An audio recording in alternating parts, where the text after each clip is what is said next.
have a Reagan in here. I've got a Bush in here. Bust. You can put a Hall of Presidents on your desk. That's right. All right. Is everyone, well, Martha's not here. Well, we got three of us. Let's go ahead and get started. Gary, are we recording? Yes. Yes. What's up, Gary? All right, commissioners, your first policy session is renewal of emergency declaration to address the housing crisis. Please bring in the team from Health, Housing, and Human Services to give you an update. So I'll let them do that. So we have Rich Swift, and it might be Rich by himself. So Rich, as soon as you're in, please unmute yourself. All right, we're working on that. There you are. There I am. And I believe that Vahid will be joining us. So anyway, so while he's, but I'm not, let's not wait. Let's just jump into this and get going. So we're in a position now where the previous emergency declaration is sunsetted. And so we are, back with the board today to talk about potential renewal. And our recommendation related to this policy session is for the board to consider renewal, and we are hoping that that will happen. So what I'd like to do is just run through what we get out of the declaration in terms of workability and our ability to react. And then also what I'll do is review how we've used it over the last year. And just to sort of emphasize, what we heard from the board when we did our last renewal was that the board wished that we be very judicious in the use of the declaration. And I believe that we actually have achieved that goal in terms of our use, because we have been, we have worked hard to actually not use it and only use it when we absolutely had to. So what the declaration does for us is it allows us to commit to mutual aid agreements. It allows us to suspend standard competitive bidding procedures. It allows us to redirect funds. Usually those funds have been, H3S funds in response to emergency needs regarding houselessness, or such other measures as are found to be immediately necessary for the protection of life and property. You'll see that related to what we did in terms of our weather response during the winter.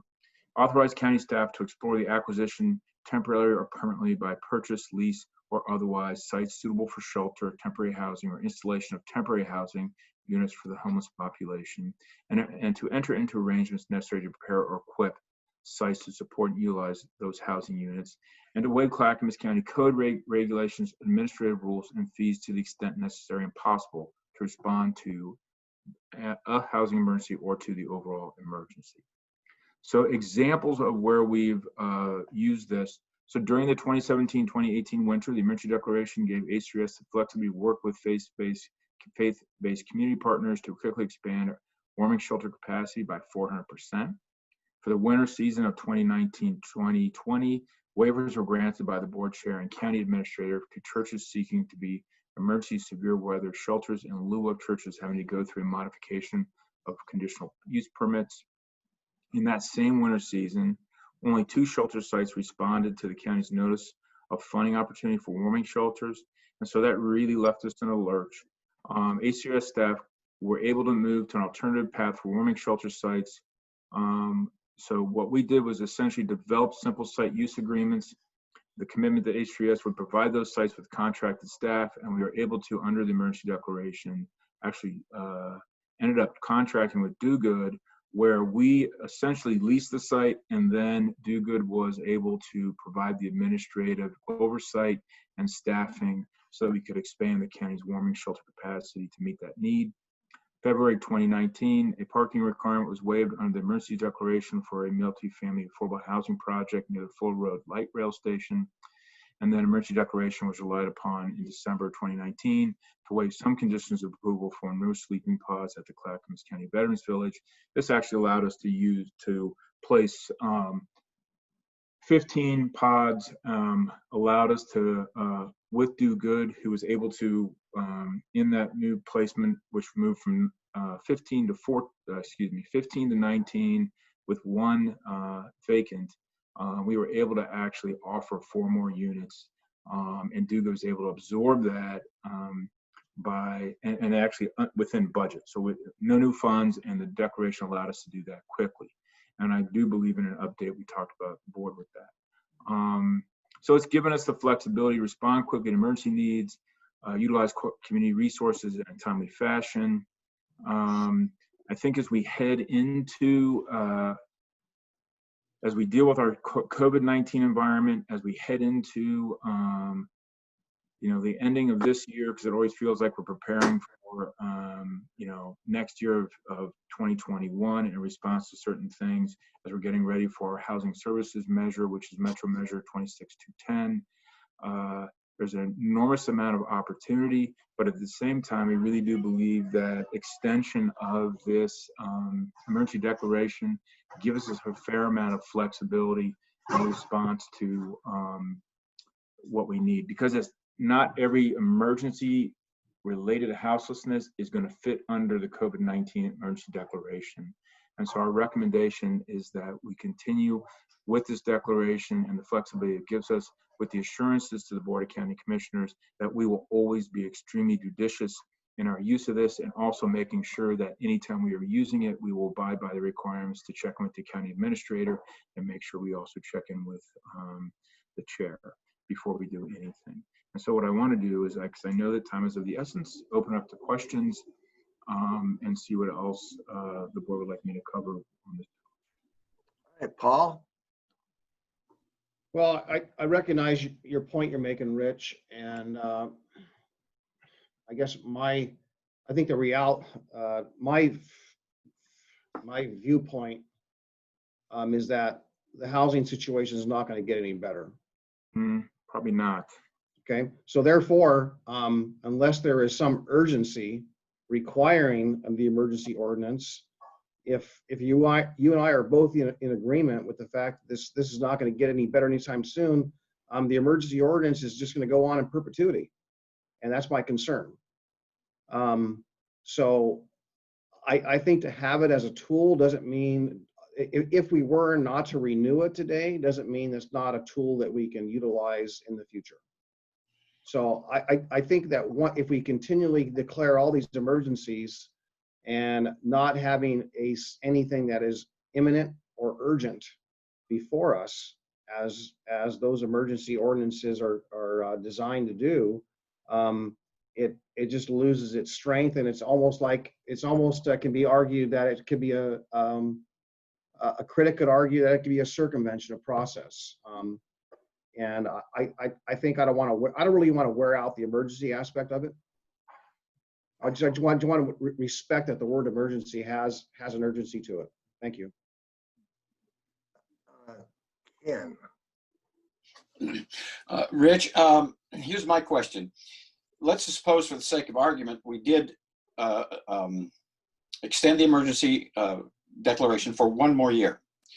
During that year, can you take the actions necessary to make sure you're going to have the beds that are available, that are needed during the winter time in particular, and use that 1 year so that we can get rid of the emergency declaration and know that you have dedicated beds. I don't know if you do contracts or how you do that, but some sort of a dedicated bed so you have a count, and we can get rid of the emergency. Because I understand what Commissioner Savas is saying, and I don't disagree with him, quite frankly. We don't want to overuse the word emergency, and frankly, the state government does it all the time, which makes it worse. But if 1 year would get you where you need to be, and then we can get rid of that so you have 400 beds that are going to be available, as an example, then maybe we can go that route. Is that feasible? It's hard to predict the future, Commissioner Humberson. And I'd love to be able to say yes to your question emphatically. We will be adding beds. I know that we will be adding beds, permanent beds. I mean, for example, out of our COVID-19 sheltering that we used in this response to keeping the houseless and the most at risk in the houseless community for becoming ill. So we moved about 119 people into temporary moteling. And we were actually able to, out of the 119, place 50 in permanent supportive housing. So it's continuous work. However, those 50 that we moved into permanent supportive housing, those units are then filled with another 50 individuals who are also at risk. We've got some pretty big numbers out there. We do not know what's going to happen in the rental market.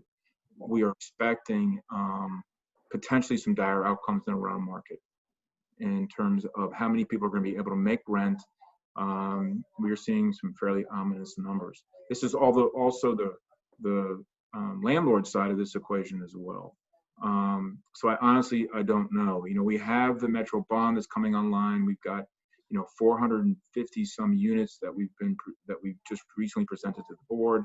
We're going to have more units coming online as well, but those units are 2 years out. So you're really getting into the sheltering aspect of this work, and that's very difficult to predict. I know one thing: we don't have a permanent shelter in the county. So what this allowed us to do actually was, in a response, when we were surprised by the number of churches and other organizations that we had traditionally relied on coming back to us and saying, you can use our site, but we do not have anyone who's going to be able to help staff that. The emergency declaration helped us. We were able to react really quickly. Without it, we would have had to gone to RFP on the street and we would have been in trouble. And so we were able to do what we did with Do Good Multnomah. With their staffing coming on board, they were able to hire rapidly, and our response was intact. So that's the type of flexibility this declaration gives us, and that's what I'm asking, because I'm really actually looking right at this next winter and unsure of what we're going to be able to bring to it in resources. What we're already seeing at this point, because of COVID-19, is many organizations who said, go ahead and use our site. We're getting a fair amount of recalcitrance and actually straight up knows that they're not going to be willing to allow us to use their facilities anymore. Gary, is it possible to not use the word emergency and waive certain conditions and requirements to facilitate what Mr. Swift is trying to accomplish? I need Stephen's help. I don't think so, Stephen. No. Answers my question. Thank Yes, you. sir. Pretty simple answer. Short, I sweet, got to my the point. I got my hand up. So I don't think there's any question that we have an emergency, especially with the potential evictions that could occur here. I think they extended it to October now. I'm not sure in Oregon. The potential evictions are massive. If we can't get people back to work, we may have a lot of people out on the street, and we need to be prepared and thinking about how we're going to deal with that situation. The housing is a crisis still. It's not over with yet. If there's any opportunity to address the issue under these circumstances with an emergency ordinance, we ought to be ready to do it. So I'm in support of extending that. Paul. So it's important not to confuse the emergency ordinance that we did for the COVID matter with the issue of the housing matter. I would argue that your example you just stated, Jim, is more related to the COVID emergency thing, and I think that applies. I would also argue maybe that if we were to let this expire and then come November when the weather changes and there's inclement weather along the way and we reinstitute it, at least we could justifiably, defensively say that we've got a purpose to it, right? And we see there is something in the horizon we're applying it to. But to have two active emergencies go on in perpetuity, COVID hopefully will not, but this one without something in the horizon I just don't think is just. Okay. Sonia? So I'm in support of this housing, extending the housing emergency, and I'm prepared to make the motion. And the reason why is winter is coming upon us, and we have a very vulnerable houseless population, and we need the flexibility in order to act nimbly. We have taken steps as a region to address the houseless problem. We will not have resources, any trickling of resources coming in until spring of 2021. We are not going to be able to address this until then. And even then, it's going to be a trickling and an expanding of building a service delivery system. Right now, we have an emergency, and Mr. Chair, I'd like to make a motion that we extend the housing emergency declaration, and I'd entertain a second. Second.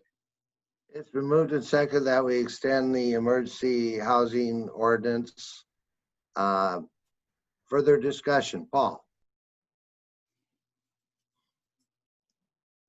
There we go. I just want to add that this doesn't provide any new resources.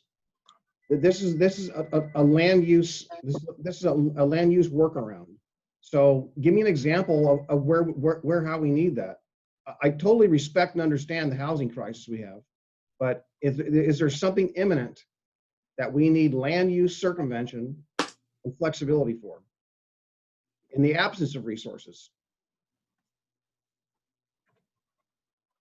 So Rich, do you want to answer that? What I would say is the warming shelters and how we contract, how we build the infrastructure for that, and how we execute requires flexibility. But Rich, please correct me. As we get more, well, it is preparing for the winter sheltering, and also, gives us some flexibility in terms of how we're going to have to structure contracts and what we're going to do, because we're going to continue the work of talking with different facilities. We will be doing some expanded Motel vouchering, but I'm not confident that's going to be able to deal with the bulk of or the majority of our houseless population as we move into the winter. And I haven't seen any predictions for the winter yet. And so we're already beginning to see, as I said, organizations saying no. And so I just don't know what the environment is going to be if we get more and increasing numbers of no. Then we're going to have to get pretty darn creative about how we're going to respond to this. And I don't know what that's going to look like yet. So having the emergency declaration available to us to help us respond to that, as opposed to having to come back to the Board of County Commissioners at a later date to say, we're deeply in emergency and we need this re-upped. My sense of this is, if not now, we will certainly be doing it later. And actually, regarding the land use circumvention, we worked very, very, very hard to not have that take place with this declaration. We worked really hard. So we had, as we talked about, the permitting piece, the parking lot, and then the placement of some more pods at the Vets Village. And we worked pretty hard on that. All right, Ken? Yeah, I seconded this motion because we looked for two different alternatives. They're not obviously available. The emergency continues. The housing problem continues. I see no point in having to come back in November and just do it all over again. So continuing it just seems to be the rational thing to do. And that's why I seconded the motion. So calling the questions, Mr. Chairman. All right, go ahead and poll us. Okay, Commissioner Fisher, Aye. Commissioner Savas, What, is that a no? Paul, your mic's off. I'm sorry. No. Okay. Commissioner Humbertson, Aye. Commissioner Schrader, Aye. and Chair Bernard. Aye, motion carries. Thank you, Richard. Yep, so point of order, this will be coming up on a future board meeting for formal approval and business meeting. I appreciate your time. Thank you very much. Thank you. Yes. All right, Gary. All right, so you are 10 minutes ahead, so I would like to give you a quick update, commissioners, related to the Clackamas Town Center and COVID-19. I want to read this so I say it correctly. Following your work session this morning, commissioners, I reached out to our Emergency Operations Center as well as management at the Clackamas Town Center Mall. There was inaccurate information shared with you this morning about the potential of COVID-19 cases associated with the mall, and I want to clarify what we know. We have discussed with our public health team, working with the Emergency Operations Center, and that there is no outbreak of COVID-19 at the Clackamas Town Center Mall. I'll say that again. There is currently not an outbreak of COVID-19 at the Clackamas Town Center Mall. The county has received concerns from members of the public relating to the mall's enforcement of face coverings and following cleaning guidelines. We have forwarded this concern to our environmental health staff, who is investigating those claims. As soon as I have more information on that, I will let you know. But to reiterate, there is no outbreak of COVID-19 at the Clackamas Town Center. I will share that with the manager, and we will do a press statement, because there were two media on your issues this morning. They heard it and they've already reported it. So we will correct that. Paul. Yeah, I just want to express that I didn't raise this issue this morning. I responded to the issue when it was raised, and I did call the general manager, Jim, as you and I both agreed to do. And it was apparently he was informed that somehow I broached it. I did not broach it. I did respond to it, and my concerns were the same, essentially the same concerns as he had, that that kind of information could deter customers away, and no one wants to see that happen. And especially when the information is not true, and as Gary stated, it does not appear that there's any reported cases whatsoever. So it's unsubstantiated at this time. Is that correct, Gary? That is correct, yes. Okay. All right, well, great. I appreciate clearing that up. Sorry about that. It's my meeting that misinformation occurred, but we'll clear that up. Thank you. Anything else? No, and unless you have other commissioner communications, I ask that we wait for 6 minutes, because I know we'll have some others who want to hear. Listen, the staff's not all here for the next policy session. Okay, 6 minutes it is. That's yeah, I guess it's really 7 minutes. 7 minutes, yeah. 2 o'clock. Yeah. Thanks.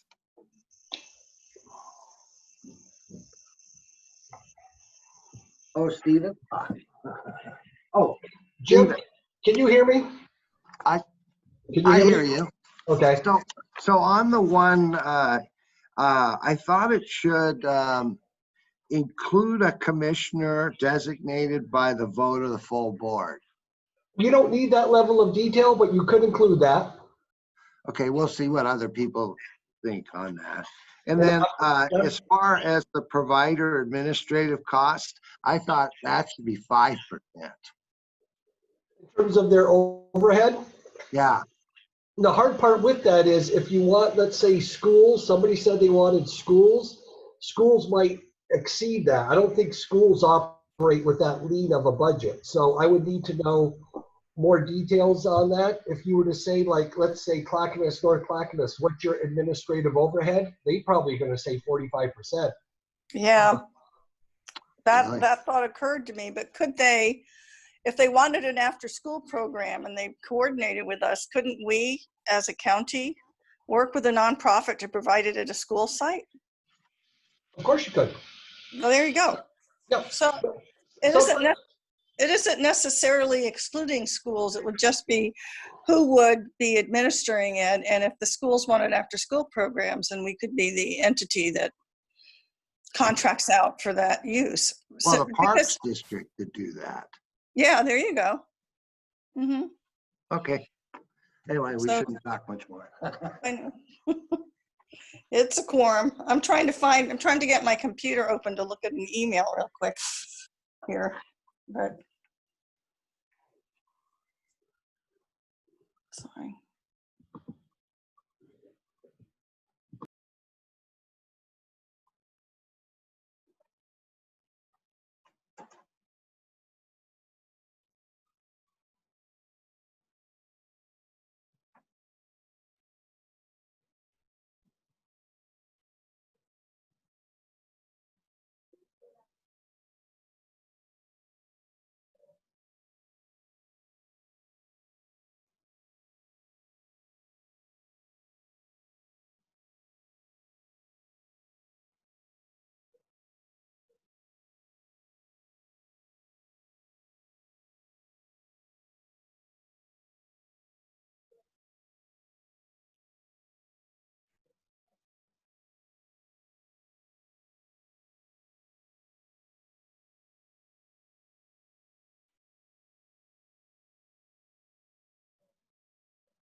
Is my hair okay? It's a little windy here.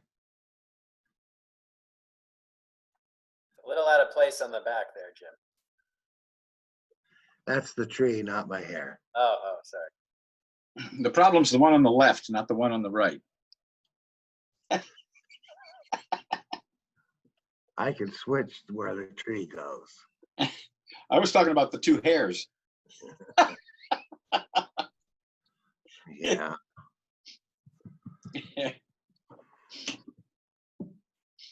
Ugh. I'm glad you have a good sense of humor, Jim. Yeah, I'll see you later. Well said.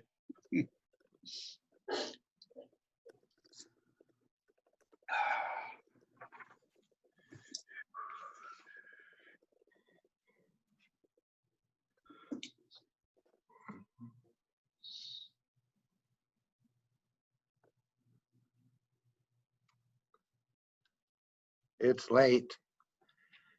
I see Paul, I see Martha, I see Ken, I see myself. Sonia was having trouble with her internet and was driving to her mom so she could get a better connection.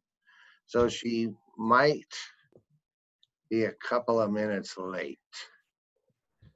Commissioner Savas, can you hear me okay? Yeah, you sound better. What'd you do? Well, I had tech services come over. They took off my case. He said it might have been obstructing the microphone. He also gave me a camera for my desktop too, so I could use that as a backup. Wow. Yeah, it's on right now. We see the back of you. Oh, do you? No. It's so invasive. Well, you don't sound muffled like you did earlier. I apologize. Yeah, thank goodness for tech services. Yeah, they do great work. Well, boy, I don't know how far her mom lives, but let's go ahead and get started. Gary? All right, yes, commissioners, the next policy session is proposed children's safety levy, staff review and feedback. I will be the presenter, although we do have staff from county council. Well, Stephen's here. We have also staff in the holding area from finance, health, housing, human services, juvenile and public and government affairs, as well as the assessor's office. So we are all here to answer your questions. And I know you're well familiar with this topic, but I'll kick it off with a high-level overview, and then we'll get into your questions. So the question today for you commissioners is, should the Board of County Commissioners direct staff to prepare the necessary documents and schedule the necessary hearings for the referral of a children's safety levy to the November 2020 ballot? The Board of County Commissioners and prior Board of County Commissioners have been discussing the potential of a children's safety levy for over 10 years now. So this is not a new topic to you. The idea of a children's levy would be to have a levy asking the voters to agree to fund over a period of time additional financial support to help support children in our community, namely for to provide safety, healing, and improve the well-being of children in our community by providing such services as trauma-informed intervention in the cases of child abuse, treatment and support services, prevent future incidents of child neglect and abuse, individualized crisis intervention, stabilization services, and a myriad of other services to support children in our community. If we had enough funding to do that as is, we would do that, but we don't. There are many nonprofit agencies in our community that provide these services. They also do not have the amount of resources they need to truly serve all of our young people in our community. So the idea is, could we go to the voters and ask over a period of time for additional resources to better support children in our community? Specifically, in late fall of last year, the Board of County Commissioners did agree to fund a county-funded survey, a scientifically based survey, to test the question if our public would be willing to pay extra funds for a levy that supported children's services. You were briefed on those survey results last week. The survey results were very positive. It was over 57% that would support such a levy, up to 75% that would support such a levy when they received additional information. I do want to take a moment to thank the Safe Kids Coalition, a community group that has formed over the last decade to work on this issue of bringing a ballot item to the voters. And in recent times, especially, this coalition has been phenomenal in providing research, information, and background materials to our staff and to you commissioners to assist you in making this decision. The staff report that's been presented to you offers you a wide variety of information, from the timelines to put this on the ballot, what accountability would look like, outcomes, what outreach has occurred and could occur, what other items are on the ballot this November, as well as what oversight and transparency would look like for this potential children's levy. I just want to hit a few highlights for you. I know you've read the materials. First, the key is timeline. There's a very short time window to put this or any item on the November 2020 ballot. Your absolute deadline is September 8th, and working backwards, taking into consideration your board recess that you have scheduled, as well as a time that must be allowed for challenges to the ballot title, you must submit language for a ballot title tomorrow, August 5th. That is your first deadline. And the first board meeting to have a public hearing would be next Thursday, August 13th, and then several other deadlines that follow. So we are talking a very tight time frame. So in essence, you would have to make a decision today to move forward on this if you felt you had the information you need. The Safe Kids Coalition has proposed that the amount of the levy would be 15 cents per thousand of assessed property value, which would raise approximately $7.97 million annually over a 5-year period. Again, this number is proposed by the Safe Kids Coalition. You as a board have not discussed this in any detail, if that's the amount you would support or not. Although my memory is that was the amount in the polling that showed that would be an amount that people felt satisfied that they would support. Something that you have not talked yet about as a board is compression. As you know, our property taxes are at a limit by state law. So should this go forward, that would impact the other property taxes collected for general government, not only for our county, but other special districts here in Clackamas County. So I believe Bronson from our assessor's office is on the session, should you want to talk more about that in a moment here. The actual, jumping ahead, the framework, again, thanks to the Safe Kids Coalition, they have provided some updated documents that has been shared with you. The general framework of what staff would also propose going forward is, if this were to be on the ballot and it was approved, the funds would of course come to Clackamas County. There would be a grant process where agencies, not just nonprofit organizations, but we use the term agencies, which would include school districts and perhaps even for-profit businesses, would apply for these levy dollars. There would be a community advisory board, which the commissioners would select. They would review the grant applications and then make a recommendation on what programs to fund. The county would administer this program, and that's another consideration. What should be the administrative cost to Clackamas County to administer this program? I've also heard you are interested that the services must be provided to residents of Clackamas County, that the agency themselves do not necessarily have to be located in the county, but the services must be provided to residents of Clackamas County. And then I think those are the highlights. So again, all this is in the documentation in your staff report and the materials provided by the Safe Kids Coalition. So I'm actually going to stop here. That's a really high-level overview. We have an hour for this session, but we have nothing scheduled after. So you can go as long as you need to, ask the questions you need to see if you have the information you need to make a decision today. Because again, you'd have to make the decision today. You have already run out of time. So with that, I'll stop and ask if Stephen has anything to add to what I have said or have not said, and then we'll go to your questions. Gary, that was a lot. Very thorough presentation. The only difference was September 3 is the drop dead date, not September 8. So that would have to be when the ballot measure would be filed with the clerk's office. And doing so on the 3rd means that you've run the challenge period as well. An aggrieved voter could challenge the ballot measure, and you'd have to get it through the courts by September 3rd. That is the deadline. But other than that, Gary did a great job, and I'm here to answer any specifics in the process or content that the board might have. So I'm going to go by order, and I had my hand up first.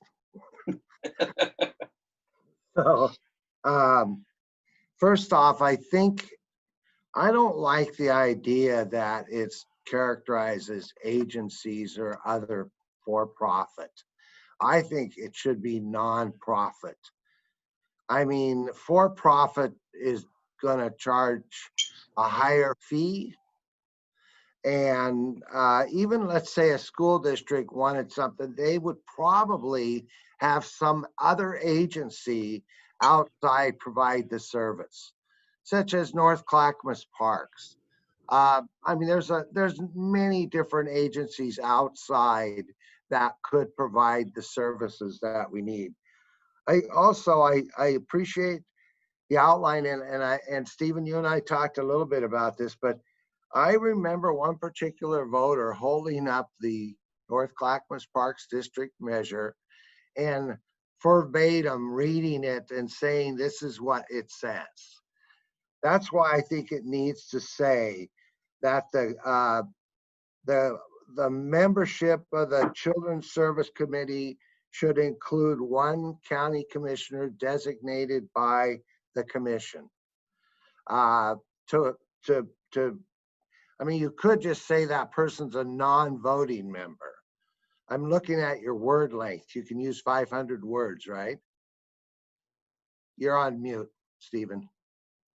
Stephen, you're on mute. Sorry, yes, in the explanatory statement, that's where you have availability. We could put in including one member of the Board of County Commissioners. Okay. I also think that if you went with a nonprofit, you could keep the administrative costs down around 5%. And if you went with profit or other agencies like that, they could have, I mean, Martha, you were on the phone, as high as 45% costs of administering a project like that. So nonprofit, I think, is the way to go. And as far as the county's administrative costs, I don't know. I'm open, but I think 10% is high. I know, Gary, a lot of those members of that advisory board would be volunteers. You would have to staff it.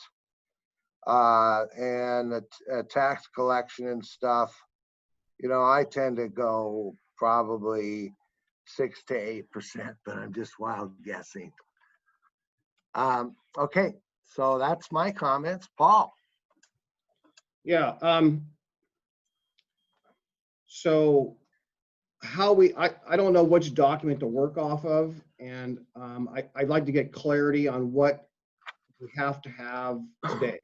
Gary said we had to have something today, and then we had to have we have all these deadlines. So I want to make sure that our time we spend today is vetted, and we all be able to speak on it, make sure we're in agreement, and then there's someone keeping score, and maybe that ought to be Mr. Madcore because of his, because I'm assuming the explanatory statement and the ballot title are probably the two most urgent things. Is that correct?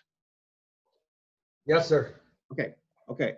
So you sent us a draft of the explanatory statement, and I've marked mine up a little bit with some notes, and I'd like to just be able to go over it. So for sake of clarity, first of all, I just want to make the motion to approve option 1, and so we can get the conversation started. So I move we approve option 1. I'll second that. Okay. And so we have up to 500 words, and I want to make a couple statements with regard to the mental health needs out there for children. So there, in my experience, and I've heard this from the school teachers as well, is that there are people that qualify for assistance if they're below a certain income, and for, you know, assistance for mental health, let's just say as an example. And for those families that are above that, they don't qualify, but they don't necessarily have the resources to get the mental health counseling and the word treatment. The ability actually to prescribe something is something that doesn't come under the word, under the understanding of counseling.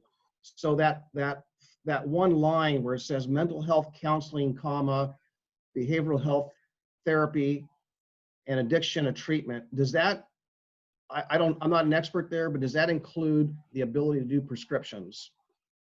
Yes, no. Because it doesn't use the word treatment in there. So I was thinking about adding the word treatment and maybe substitute that for counseling, or maybe it could be an addition to. And there's a key reason I'm pointing this out first, because I want to get to the percentages that Jim talked about a little bit, and also the nonprofit aspects of this as well. So that's why it's a relevant question. So Mr. Madcore, are you able to answer that question? Does that line, as you crafted it, allow for the provision of prescriptions by a mental health psychiatrist or qualified person? I don't know about the prescriptions, Commissioner, but let me state that the first 4, 5 lines, all of that, well, the 5 lines that came directly from the proponent's list of services. So that's what the children's group that Gary referenced earlier came up to. The only thing that we added was childcare, workforce and after-school programs, and culturally responsive and population-specific services. To your point, you could say mental health, behavioral health, and addiction, treatment, counseling, and therapy, and prevention. And it concluded all like that. Or you could individualize, call it mental health, treatment, counseling, and therapy. Okay. Okay. You get the whole broad range. Okay. So thank you for that. I'd like to have that addition, and want to make sure my colleagues agree to that.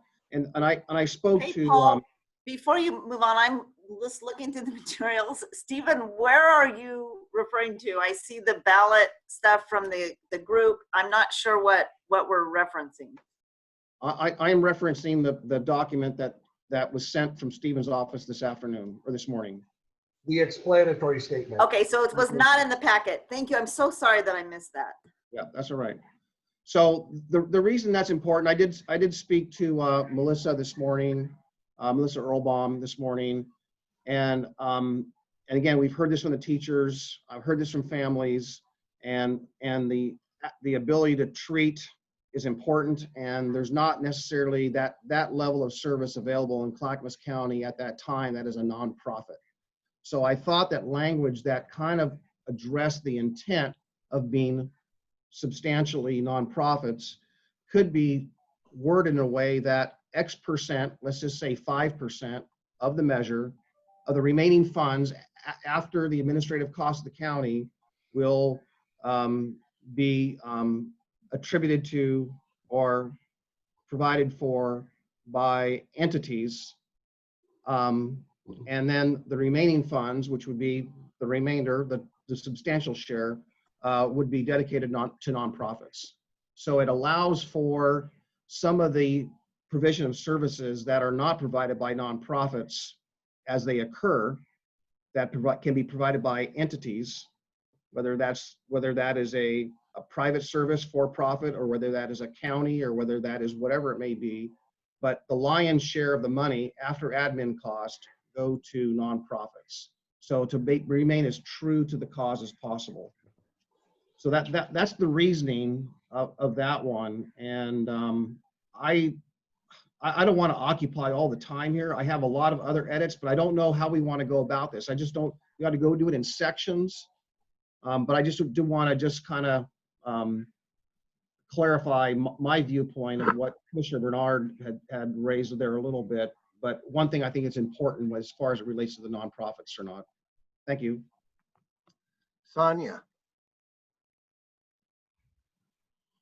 Yeah, thank you.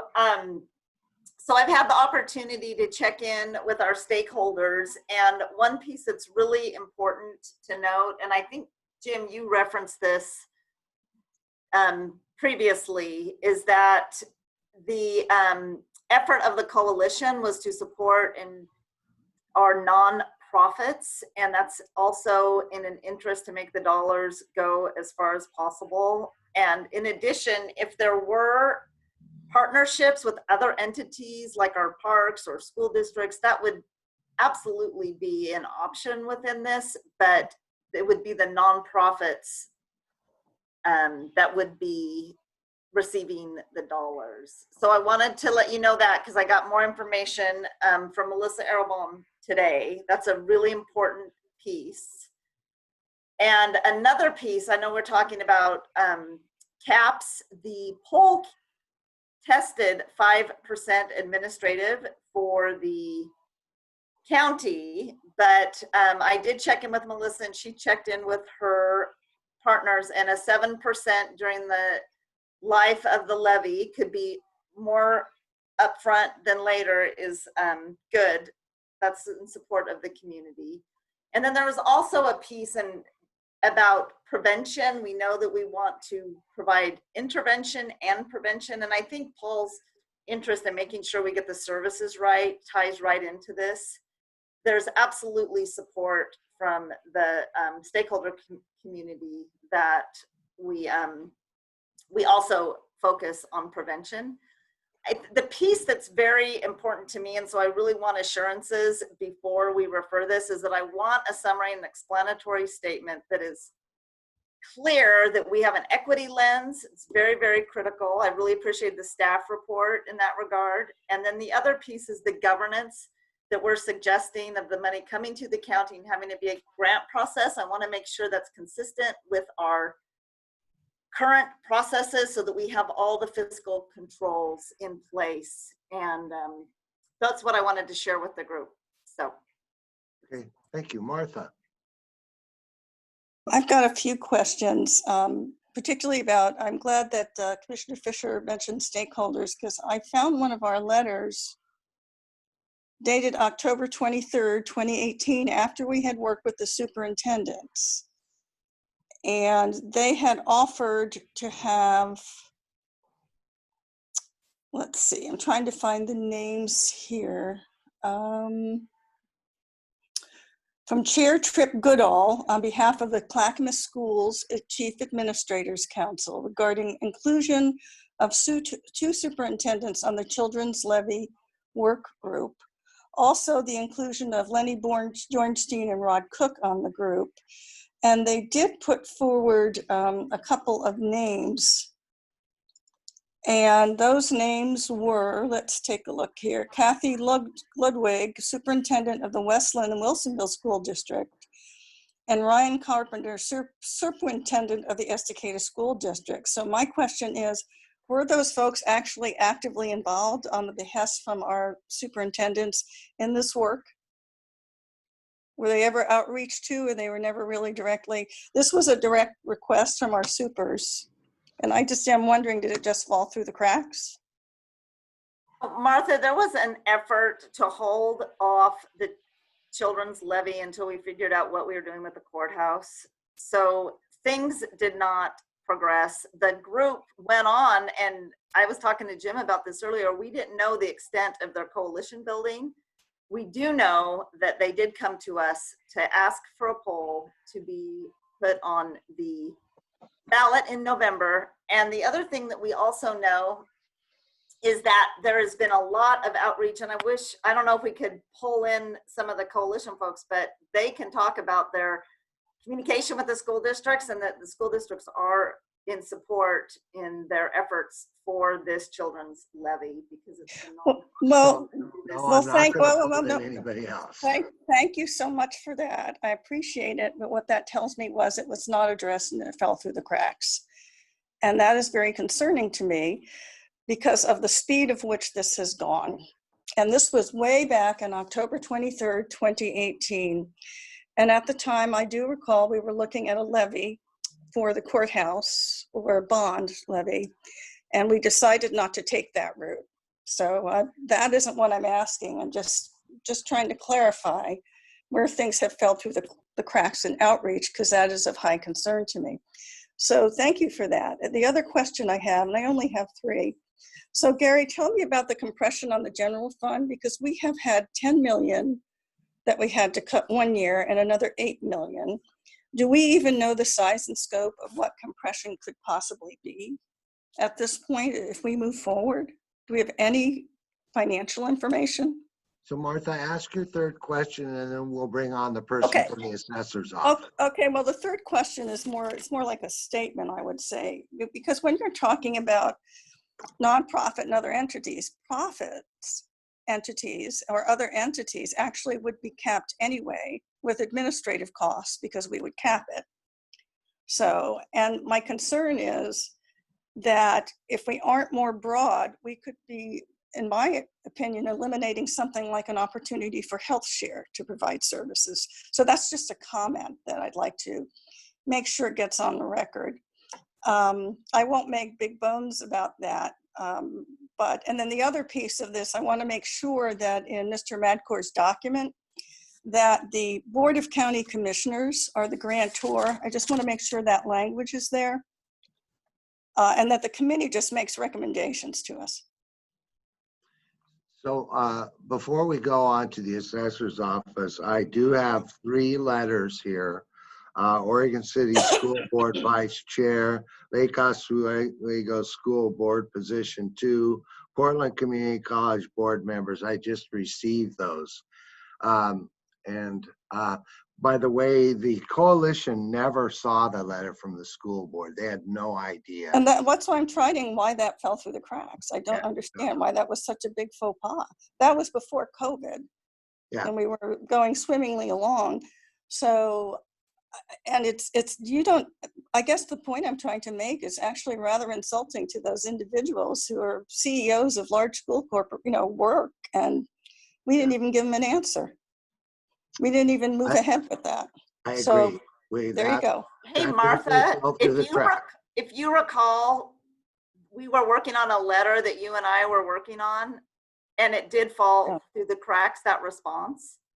But the part of the interest was that we were not moving forward because of the courthrhouse. Right.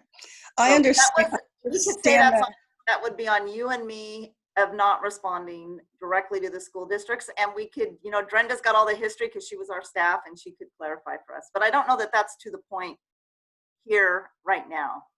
It isn't to the point here right now, but I do want to make sure that as this moves forward, that everyone is included. And I do remember that letter. My concern at the time that the tone of the letter to the superintendents in my opinion, was absolutely insulting. But let's get over that because that's over and done with. Just saying. So can we bring on the individual from the assessor's office about compression? Yes, it's Bronson, the deputy assessor. If he could come in, and we'll put him on the spot to give us a quick education of what compression is. And I doubt he has the numbers today, commissioners, but in general, what the impacts would be to the county. So Bronson, if you'd unmute yourself and go ahead, please. Sure. Thank you, everyone. Thanks for having me on today. I appreciate it. While you were talking, I've sent out an email to our tax analyst to try to get some compression numbers. And they said it'd be about 24 hours so they had any sort of estimates. It's a difficult thing to estimate because compression is calculated on an account by account basis. You can't do it holistically throughout all of the 177,000 plus accounts that we have here in Clackamas County. So it's a cumbersome process, but we're working on it right now to get you some numbers. I will note that the number that Stephen put forward, the first year number for the levy to produce approximately 7.97 million. That number does not take into account early tax payments, which if you pay by November 15th, you get the 3% tax discount. And so if you want to do an estimate of, take that into consideration, we have about a 94% collection rate. So if you take 94% of that, 7.97 million, and I don't have my HP 12C handy right here. It's hiding from me, so I can't do it for you. You paid a fortune for that too, didn't you? Yeah. I actually got out of believe it or not.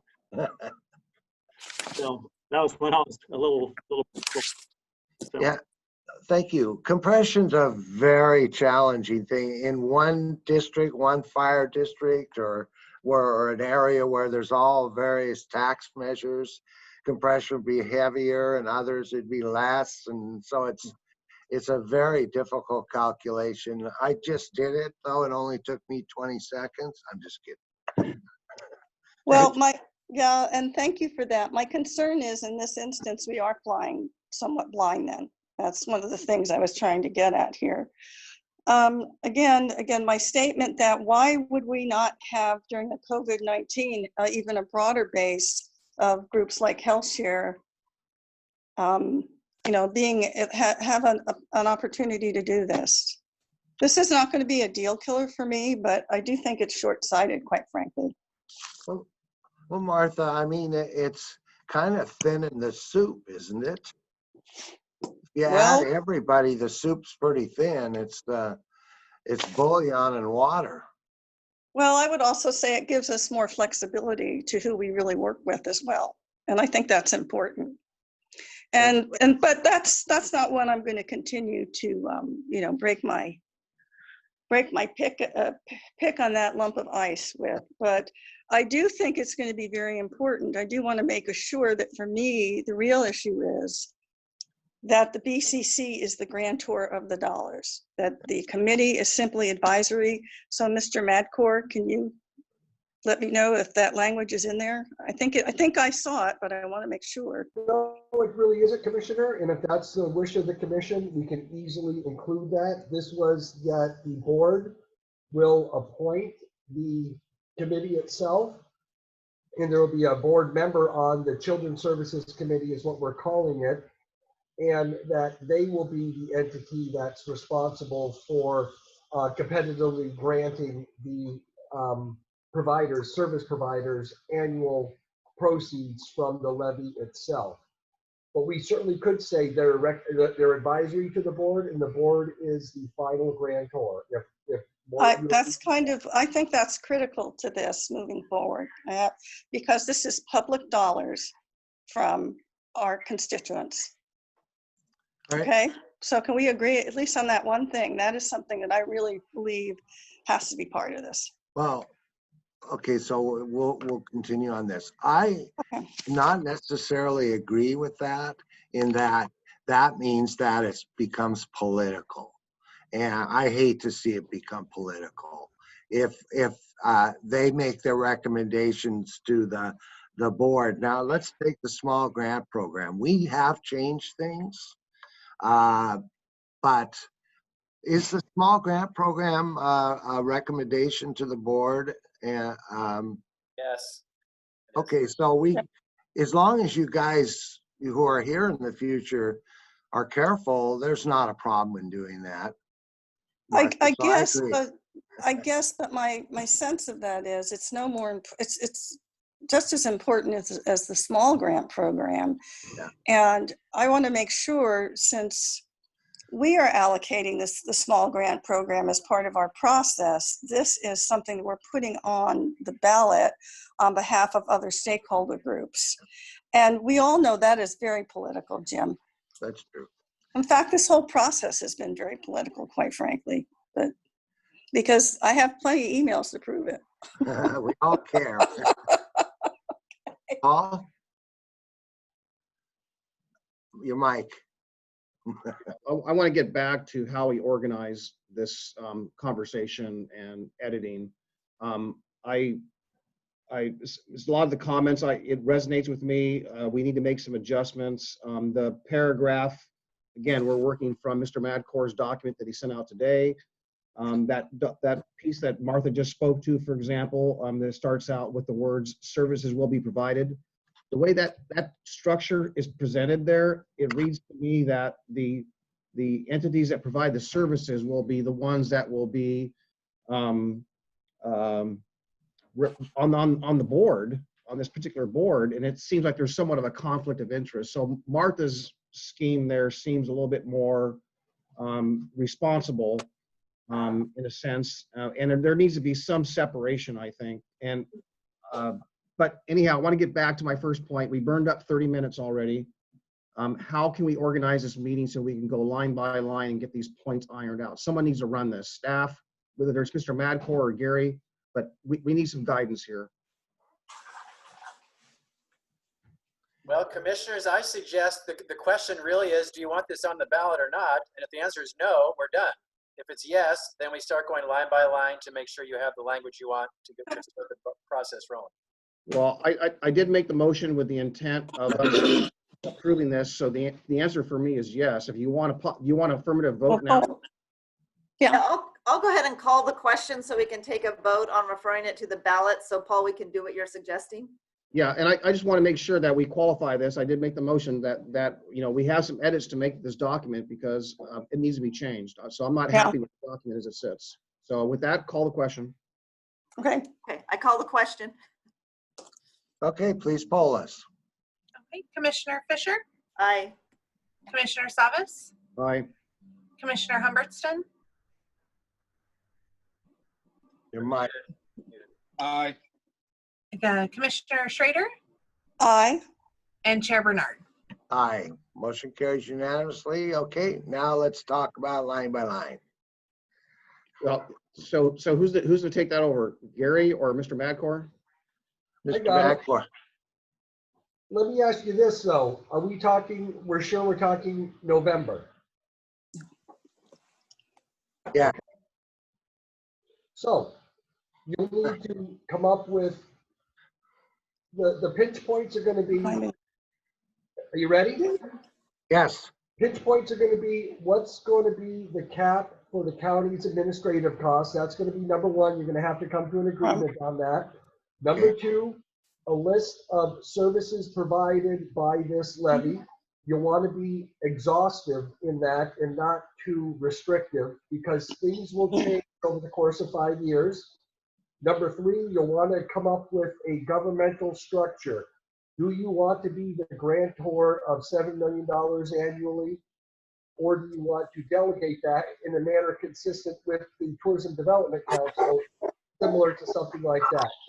They're the subject matter experts. They make recommendations. You pretty much rubber stamp a lot of those things. It could be a hybrid, either or, fine with those. You will also want to come up with who is the composition of your group. We're proposing, it's a cross-section of the community. It will be people like Paul suggested, Commissioner Savas, providers, but you'll also probably have the DA.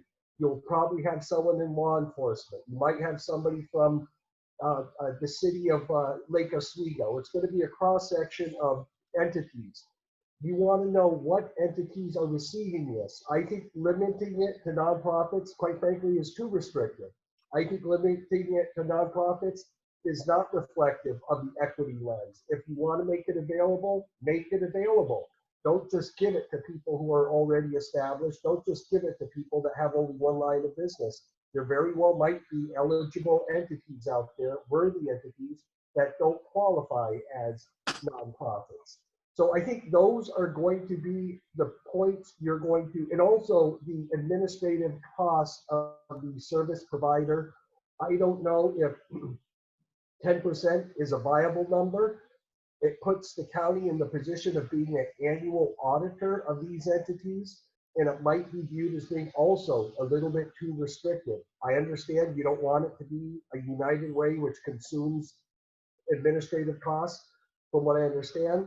You want them to have bang for the buck, but you want to add some flexibility in this process too. You might be excluding very worthy entities. Let's say they're at 11% administrative costs. So those are your points to consider. And if you come to agreement on the numbers and the entities and the structure, we can get this done.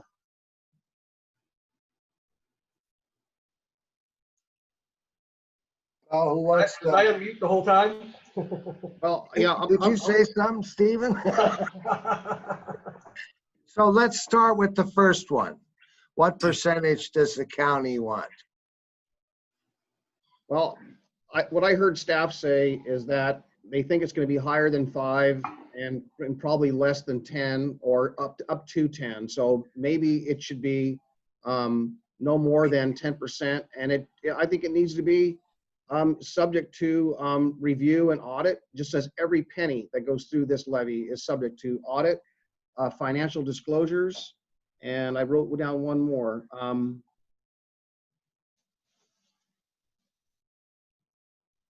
Audits, disclosures, anyhow, I'll find it. But that was, I think, again, just having that follow-up to make sure that all those, there's accountability, financial accountability. Okay. So, Paul, It which was document MFR, that's what are it we was. looking at? I think we're looking at different, are you looking at the explanatory statement or the? Summary. Well, the question Mr. Madcourt was talking about was admin cost. No, I Right. know, but if we're gonna go line by line, we should look at the explanatory statement first or the ballot title and just know what we're all looking at. Well, I think Mr. Madcourt is doing something different. He's trying to take the main points and going through them one by one as opposed to line by line. Is that how I understood it, Mr. Madcourt? That's correct. I am not hearing agreement on some of the fundamental points from this board. So as soon as we get some consensus, again, who gets the money? What are the cap costs for administrative costs for the county and the service provider? What is the scope of services? What is the governance structure that you're contemplating? Is it a hybrid? Is it the subcommittee is only advisory and the board's the grantor, or do you delegate authority to the subcommittee? So those are the points of that we need to address first, I think, before we can craft an actual statement. Okay, so do we have agreement that it's somewhere between 5 and 10% and capped at 10? So if we want to have the support of the coalition, they polled for 5 and that's what they proposed. They are okay with 7. So I say up to 7% and that it can be front loaded to accommodate the planning that needs to happen early. That would be my suggestion. So what if costs are greater than 7%? Thank you. For the county? Yeah. Well, I think that if the voters think this is a grab for government to grow bigger, then it's not going to be supported. The bulk of these dollars need to go to children that have struggle with abuse and neglect. I agree, but we have the budget is going to get tighter and tighter and tighter as we go forward. So we can't subsidize this. I'm going to ask Gary to go ahead and say something. Yes, So commissioners, you asked me this question 5 hours ago, and I told you I would not have an answer by 2 o'clock today, and I will confer with staff who will be administering this program, and I can get you an amount tomorrow or the next day. 5% is too low, I will tell you that right now. So if you're saying you want to cut other programs to accommodate this new program, we could do that. Otherwise, I'm suggesting between 7 and 8% is my estimate, and I will get you numbers to confirm that in the next day or so. Okay, can we move on to the next question? 7% gets you about $525,000. Person, almost, that's 2 people at least. Fully loaded. So let's hover around 7% right now. Well, whatever Gary said, 7 to 8. Okay. Yeah, Got it. let's say that. All right, next question. Who do you want to get the money? Does it have to be a nonprofit? I think it ought to be flexible, but I think it ought to have emphasis on nonprofits as they polled. I don't think it needs to be explicitly, but it needs to be flexible. This, not all nonprofits might provide that service. Correct. Right. For example, they have legal representation as a recommended service in here, and I don't know legal nonprofits. Oh, I'm not sure who they are. that's true. So is not it true that taxes couldn't go to a for-profit? They have to go to a nonprofit? Didn't you mention that the other day? No, Oh, I thought you did. no, I mentioned that you can't take this tax and earmark it towards people. You can't send it all to one Oh. nonprofit. It has to be competitive. You'd be violating government contracting otherwise. Okay. So I just want one clarification. There might be a misunderstanding. It might be my misunderstanding, but I think there's a feeling that maybe tax dollars or levy dollars cannot go to for-profit businesses or services, and I don't think so. I think they can go to for-profit services. It's really for the service prescribed by whatever the authorizing ballot measure language or jurisdiction is. So is that correct? Yes. Okay. So we can legally do that. And again, I want to honor the intent of a majority of those funds going to nonprofits in language that says that, but having the flexibility for whether it's someone who can prescribe mental health medications or legal assistance or whatever it may be, that in the event that there's not a nonprofit somewhere in the future, that there is still a provision or available to provide that service. Thank you. Okay, we have Ken, Sonia, and Martha. So Ken first. Just addressing the issue of profits versus nonprofits, I understand that the coalition polled only on nonprofits receiving the funding, and there was never any intention for profit-making organizations to be able to avail themselves of these funds. So do we honor the coalition's intent, or do we change it? What about if we said something like that nonprofits, unless services otherwise provided by, is not provided by a nonprofit? The Something problem like with that. Commissioner Bernard, the problem with that is there's a paragraph in the proposal that allows allows provisions to be waived by the managing entities. And by that, I mean the departments in Clackamas County, which I raised objection to in our last discussions a week ago. It essentially takes away all of the provisions and all of the conditions and essentially allows you to go to anybody you want to. And I felt that that was a problem at that point in time. It should not be in there. I think it needs to be pretty specific. So, but if we put that addition of Clackamas County headquartered That was one of the businesses, that was one of the conditions, and it could be waived because of that provision in what the coalition has presented to us. Well, It was essentially a blanket provision that would have allowed any one of the provisions to be waived if they so chose. Now, you I- think that's a good idea? no. Oh, I'm sorry. I was.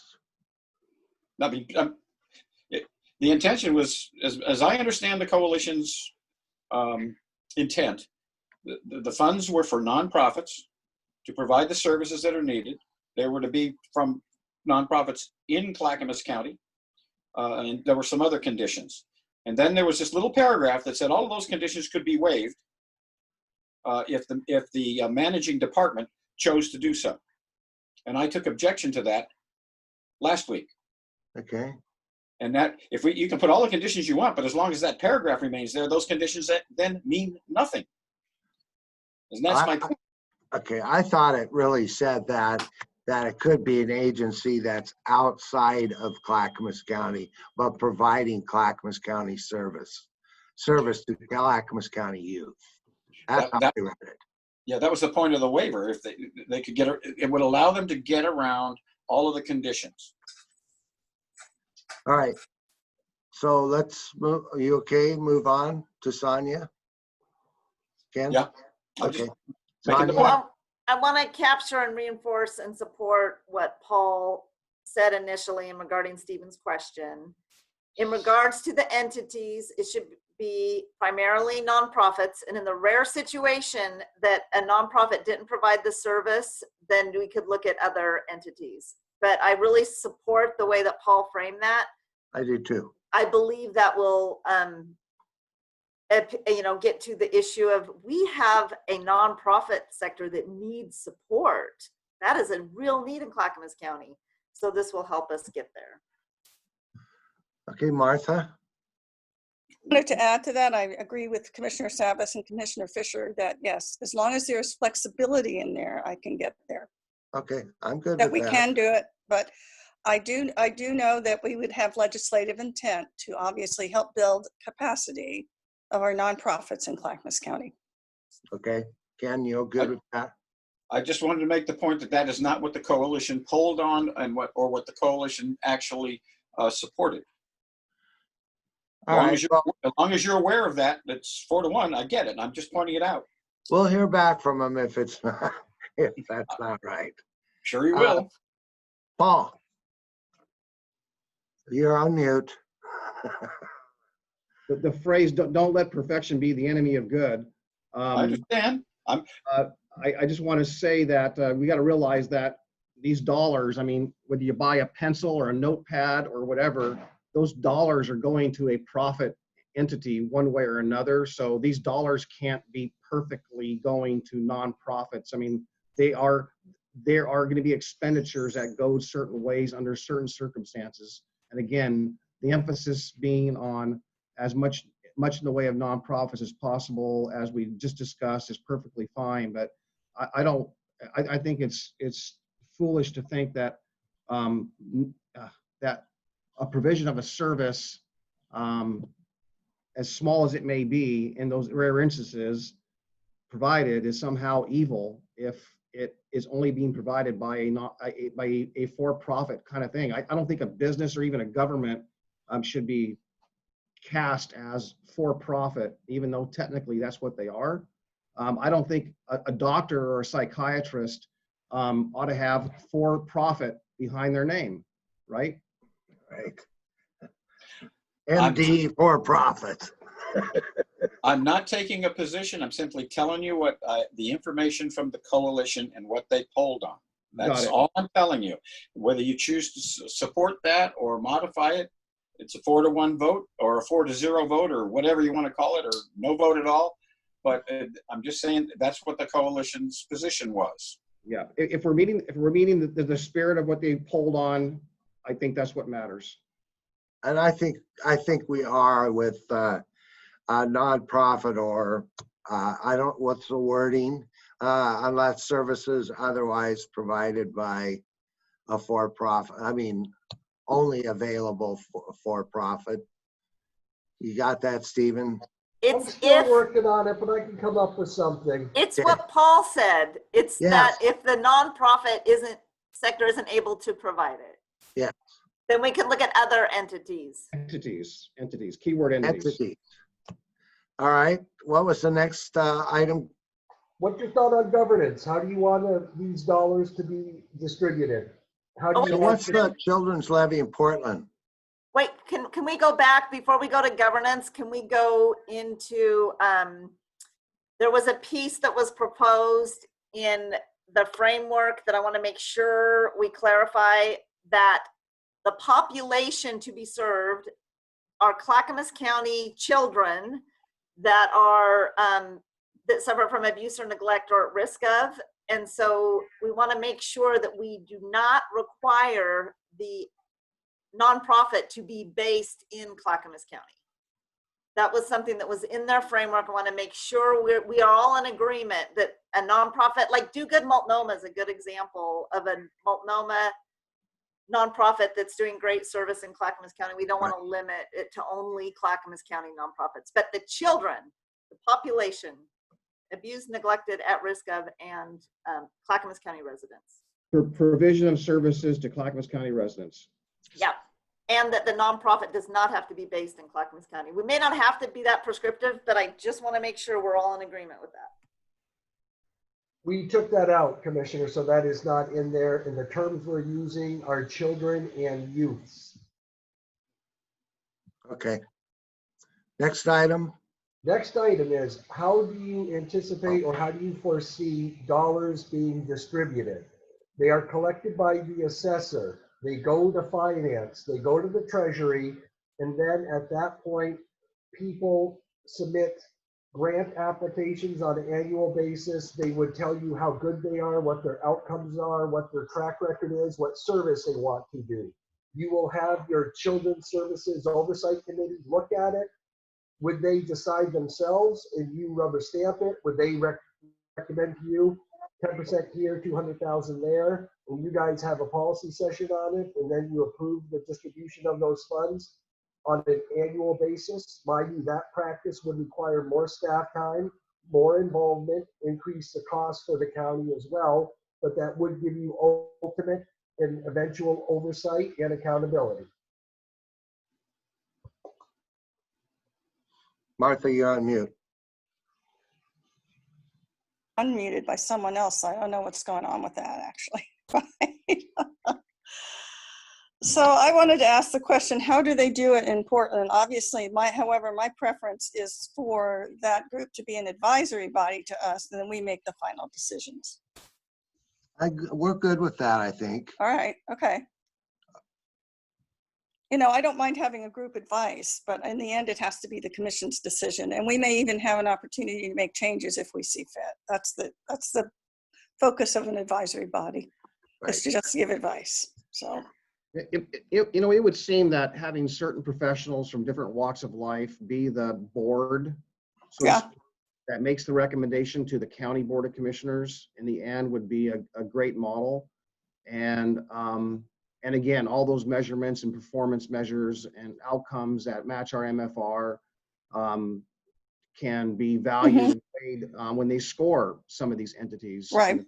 Right. One small clarification I wanted to make, because the language and the theme and is all on kids, but I also thought that there was an element for victims of domestic violence, adults, women, seniors, elders, so on. So that was part of this, right? I think we need clarification on that, but it's not clear right now. It's been a moving target, Commissioner. I think that you call it children's levy, you should restrict it to children. Yeah. I think the whole plan was to provide services to the children of parents involved in domestic violence. That's one of and them. other. Okay. Yeah. Okay. That's the intent. I just want to make sure. Yeah. Stephen, what's next? I'm just looking up right now for the City of Portland Children's Levy, and I don't have an answer for you, Commissioner Schrader, at this time. They have a competitive grant process, and I'll see if they have advisory or recommended, and we'll try to maybe use some of their language if it's consistent with. You say this group is advisory. It has one member of the Board of County Commissioners. Yes. they make recommendations to the board is the final decision maker. Yes. Okay, So So- the Portland Children's Levy has somebody from a city and someone from a county. So the cities could select a representative. Well, so Jim, what about, or how would we make it part of the budget process? Is that an option? I'm just asking. That's a, oh, it would pop up as a children's levy. It would be just like Okay. the enhanced law enforcement district, it would be just like tourism. Okay, so it would pop up as part of our whole entire budget process. Okay, These are all staff costs that are gonna have to be contemplated. You're gonna have Yeah. staff hands all over this from start to finish. yep, Yep. So if we're good with that, one board member, this group is appointed by the board, advisory only, board has final granting authority. Good? Okay. yes. Next Right. one, do you want to put a cap on the administrative costs of the entities that are receiving grants?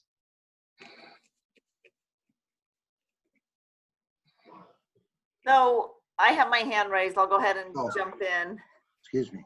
I spent quite a bit of time talking with Adam yesterday, and I don't know if he's available to chime in and give us some advice, but because nonprofits may be in different levels of capacity, we could really be shooting ourselves in the foot to put an administrative cap on them because they may need to build some infrastructure. Our goal is to support building capacity within nonprofits, and we could be hurting ourselves. And the other piece about that is that it puts us into an auditing role, which would create more administrative cost. So I would say that in the procurement process, you just have a process that we currently have when we award grants, that that's a factor that's weighted, but not to prescribe it in this levy. All right, Paul, you're up, and then Martha. Yeah, when I first saw that in there, in that language, I thought, well, maybe that was a mistake. I don't think that we intended to put that in there. I thought that the conversation was more about our administrative costs, not theirs. However, let's not, well, I don't know, from what I've read and we know is that nationally, there's always a lot of scrutiny about nonprofits as far as what they really do deliver. And I'm not speaking of anyone in Clackamas County, I'm talking about nationwide where, an example of something that's not very favorable is that when you see a nonprofit that spends 95% of its money on other things and only 5% on the mission at hand, right? So I'm not saying that X amount of the dollars ought to be this or that, but it's more about how that it is, if our accountability measures or performance measures are well structured, and there's bang for the dollar and value for the dollar somehow in there, that should take care of it. Because each of those services provided in each of those agencies, as Commissioner Fisher stated, are going to be unique. And there's no way of really nailing that down. I don't want to be that restrictive and shoot them or ourselves in the foot.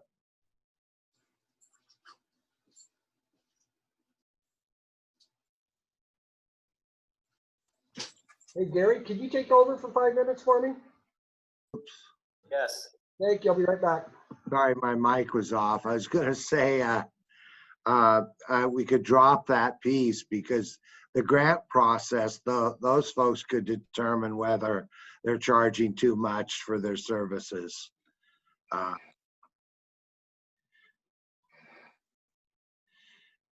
Gary, take over, I guess. Oh, Martha, you're up. It took so long, I forgot what I was going to say. So, Sorry.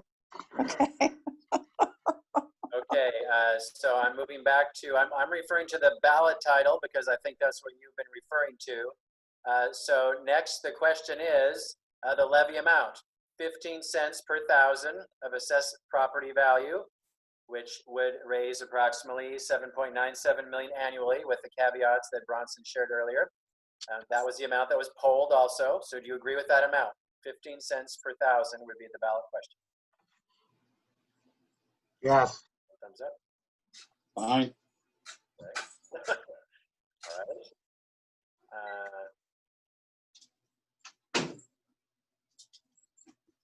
I'm thinking that you have addressed all the questions at this point. So Well, Martha I- has her hand up. go ahead, Paul. Martha Oh. has her hand up. No, I think. that Yeah, was all. I'll wait until a little later. I had a question about the PGA role in this. Okay, Sonia? And Brenda, did you want to say something too? Stephen had also listed out, he wanted you to decide which services would be provided through this. Mm. So just, Should I go? Yes, go ahead.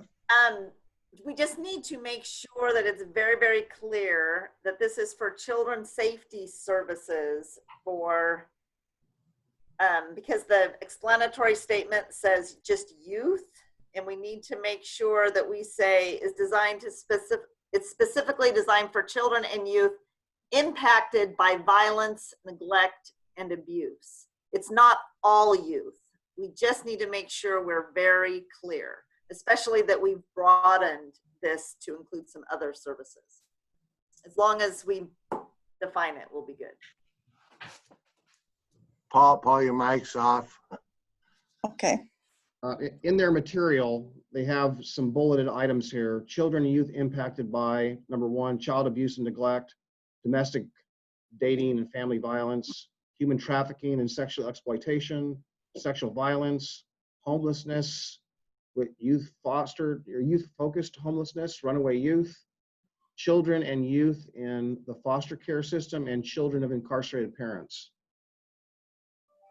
So I do have a question when you get a minute. Yeah, so but my question is that I think those are the ones that answer the question that was posed. I guess that's what we're talking about, Yeah, right? I think it is. So I have Martha. a question. So for example, our workforce board has been working very diligently because what they're finding in the age of COVID and just in general with workforce, there is not enough childcare. And that is something that they're very concerned about. That to me seems more preventative than anything else. And so would something like that be included or excluded in this in terms of offering families childcare capacity? Well, I would think while services are being rendered, but man, childcare is very expensive. It could drain that faucet pretty quick. Well, I'm just wondering if there's an opportunity though for our nonprofit that, quite frankly, that we've never really supported, Clackamas Workforce Partnership in any significant sense with any dollars, and that this is one of the big, huge needs in the county. And would that just be then childcare for children who are neglected? Or, I mean, you see what I mean? Is it for children, or it's going to be so focused it's going to constrain us on actually helping other nonprofit entities that also serve children? Just saying. Yeah, I'm happy to reply. To Yeah. Martha's question, I think the context of this is really about, children maybe that are in unsafe conditions and so forth, as we just kind of outlined. Mm-hmm. So if that being the case, for example, I do know that, it's a question I posed a long, long time ago, about eight or 9 years ago, when CWS and others had come to us for, I think, an annual report or something, and we were talking about the flow of traffic coming through the new, the Safe Place, our DV center. And I raised the question, what about those kids in tow? How are they being assessed? What about their welfare? And and that kind of kicked off another conversation. And since then, we realized that while mom or whoever the victim of DV is dealing with staff or getting these services, that there is a childcare need, and yet they're still victims of that domestic household or that DV household. So I think that was one context I can at least speak to that was needed. So are we having, well, here's just another question. Are we heavy loading an awful lot on the treating the symptom after it happens to children rather than any kind of opportunities for prevention? I mean, I understand we may have a very thin soup here in the end. I get that. But isn't prevention going to be part of this levy at all? And in what context then? One thing, child trafficking might be another thing that I would put on this. So Gary. Yes, I want to invite Bronson back in the room. He has the answer already on the compression question. What service? In 24 hours, he did it in 20 minutes. So I knew he could if he found his calculator. right. So if Drenda or Christina would bring him in, please.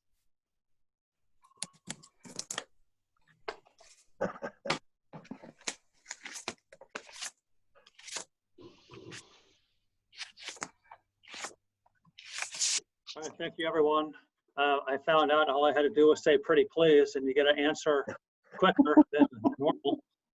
So compression for this local option would be approximately $100,000. So if you take that $100,000 off of the approximate 9.7 million and apply the 94% collection rate, you're looking at about 7.4 million estimated for this local option levy. Just remember that doesn't take into consideration any impact that COVID might have on the values for next year. So this bond will be impacted by January 1, 2021 assessment date, which will be the first year that COVID would have a chance to impact values on the tax roll. So that's unknown at this point. Okay. That's it. Excellent, Bronson. Thank you. Sonia, and then Stephen looks like he's got some questions. Yeah, I know when I talk with our staff, making sure that we define that part of this is for prevention would be important. Our staff suggested 40% towards prevention. I know when we did the Here Together framework, we did 25% towards prevention for that effort. I mean, I've checked with the coalition, and because they, as you recall on their framework, they have the different types of services, a different percentage. In their mind, a big chunk of that would be discretionary for the county. So I don't want to make it overly cumbersome for administration. So I don't know, Stephen, you're the lawyer. How do we make sure that we prioritize prevention for this group and also services? Treatment. I think you want to give yourself flexibility. You don't want to box yourself in with annual percentages. You trust the group that you gather together to make these decisions that are advisory to you. And if the board wants to percentage them out annually, they can do that, but they don't need to be prescribed to do that by this levy. That's great. Have this money come in, pick the services that you actually want to service. I just looked at the Portland advisory one, and they have a bunch of money, and their host of they do early childhood, they do after school, they do mentoring, they do child prevention and intervention, they do hunger relief, they do foster care. That's too big of a scope, but we will want some parameters, I suppose, or some, not parameters, you want some descriptions. Is it just abuse related, or do you want it to expand into childcare, workforce, after school, and things along those lines? I think that's one of the more relevant questions now. Well, for me, that's part of the prevention piece, actually, because basically without the childcare and relief nurseries, those are more preventative measures than anything else. And I think that those entities that work in that arena should also be a part of the conversation and actually have access to dollars. If we're going to build capacity dealing with prevention as well as injured and hurt children who are going to need a lot of help. Oftentimes a relief nursery, oftentimes providing childcare for parents will help alleviate or start changing things so they aren't as stressed and that there isn't going to be as apt of something bad to happen. To me, it's a larger family issue. So couldn't you put something like prevention comma, support, Yeah. of youth, of children who may be victims of domestic violence, homelessness, various things like that, human traffic, childhood trafficking, stuff like that. Got it. So, Jim, in the framework, it's really well written that the Children's Safety Levy is designed to specifically serve children and youth impacted by violence, neglect, and abuse. Okay. So would that preclude then after-school programs that oftentimes would keep children out of harm's way? I don't think it would preclude it if it was targeted towards children that are impacted, and impacted could be at risk of abuse, but this is a very small amount of money. And when you think about all the children in Clackamas County, so want to make sure that it's targeted to those most in need. Let's do $1.15 a thousand. Yeah. Well, because part of my framework as I look through this, which is why I'm so interested in the school piece, is because they are oftentimes the first group of people on the ground with children in schools, having been an educator, that they see it first. Yeah, but they would notify a nonprofit providing those kind of services. Right. Yeah, that would be. So we're going to talk this into the depths of, and we're going to probably make this impossible if we talk too long.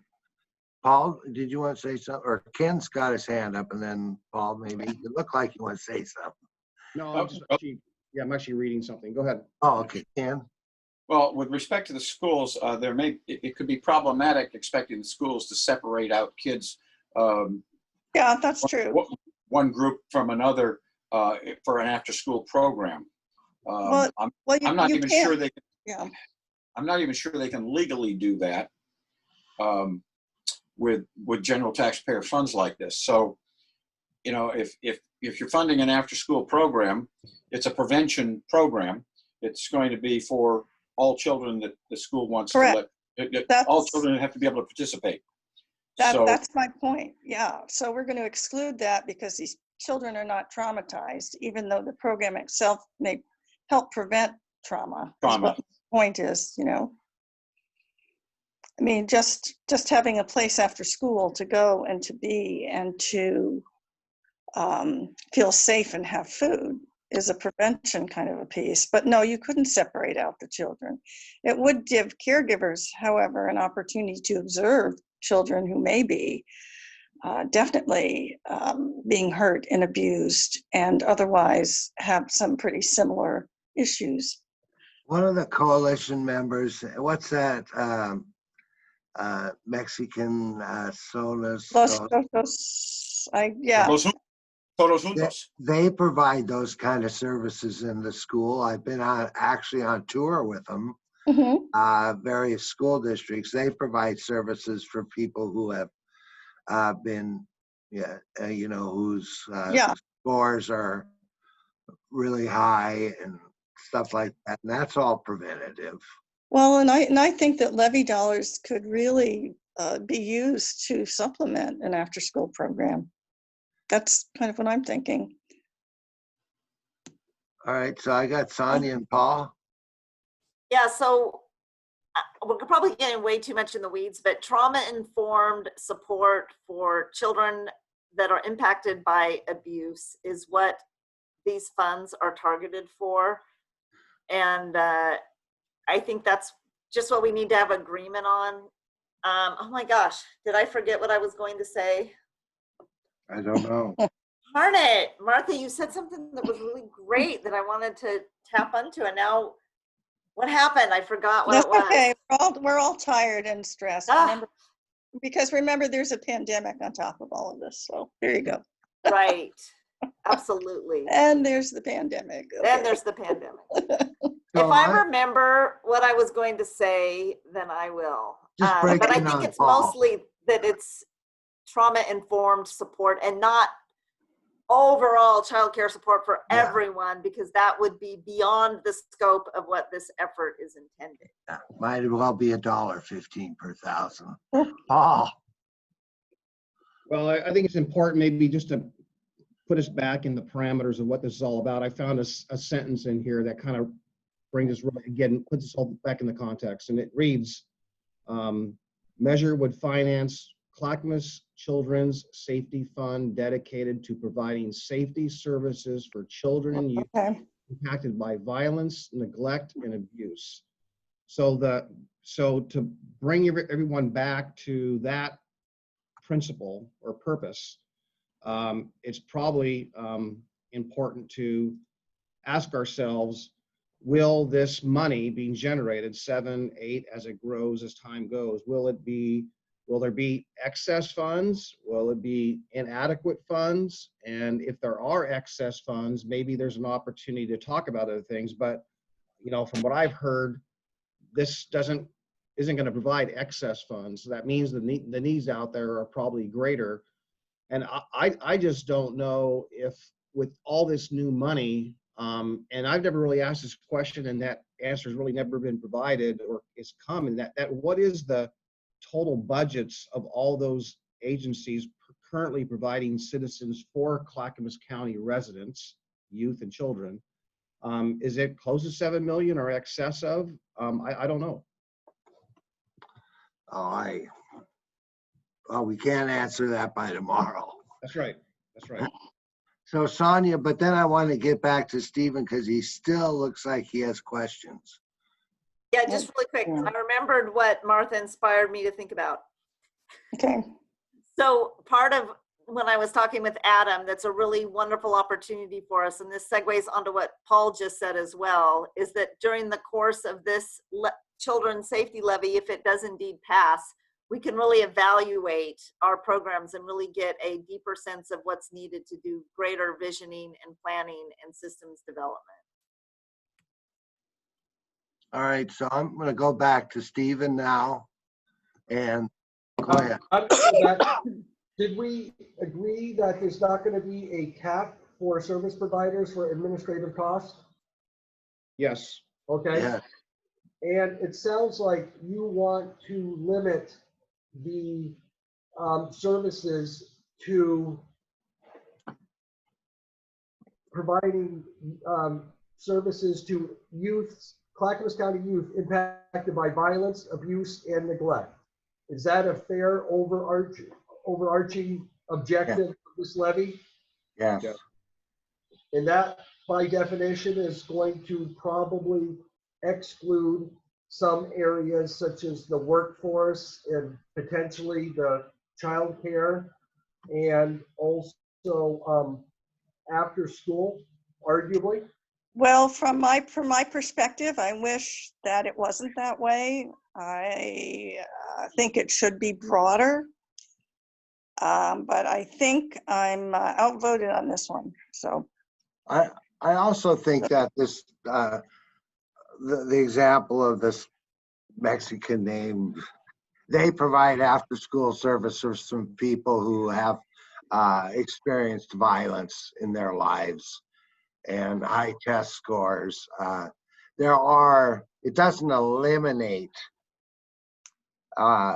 working with the schools to address students who have experienced. yeah, because thank you for that, Jim. One of the other comments I'd like to make is that the schools won't be opening. The supers and are very worried about mental health issues with children. And they've been struggling on how they're going to address that. That's their huge need. And then the other piece of this is that the money that they had anticipated from the Education Act is not going to be there to the level that they thought because of COVID-19. So some of the things that maybe they could have done with those dollars, they're very worried it's not going to be there. So if we're really specifically going to be funding specific nonprofits, I kind of get it, but there is that broader need there in the system, and they're very worried about mental health issues with children. So I don't know, that doesn't evidently fall under this umbrella as well, am I correct? Probably not. Well, we probably don't, I mean, there aren't enough funds to address all those situations. I wish there was. And we're not gonna find out just how bad it is until next week. So Paul.